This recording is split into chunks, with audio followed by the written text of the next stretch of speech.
来看花莲寿丰乡的水产园区，和民众检举讲，养殖业者为着要防止鸟仔飞来食鱼仔，家己砍网仔，造成鸟仔卡伫网仔死亡。其中有保育类的动物，即嘛恐惊已经违反着野生动物保育法咯。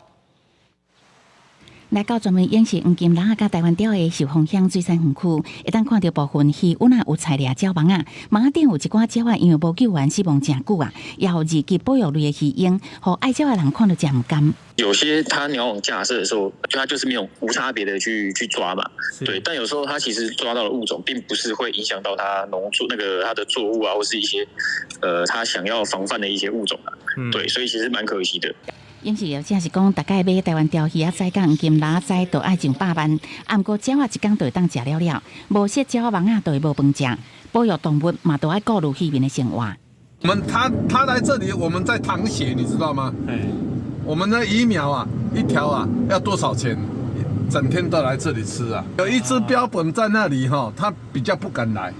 县政府讲，寿丰是野鸟重要生态第一单位，也是盗鸟聚集的所在。当年11月，鱼鹰乱来遮过冬，要求业者识鸟网仔爱申请。如果是合法申请的鸟网设施的话呢，那如果捕捉到保育类的一些鸟类，那请我们农民要立即释放，或者是遇到有受伤的状况，那请转到我们县政府农业处花莲县动植物防疫所来进行救伤。因为死去的鸟仔认袂出来，县政府甲挂伫网仔顶拢总6只死鸟仔送去滨科大检测，目前确认其中1只是保育类鱼鹰，所以业者无申请挂网，保持总队要依照违反野生动物保护法，移送地检署侦办。记者综合报道。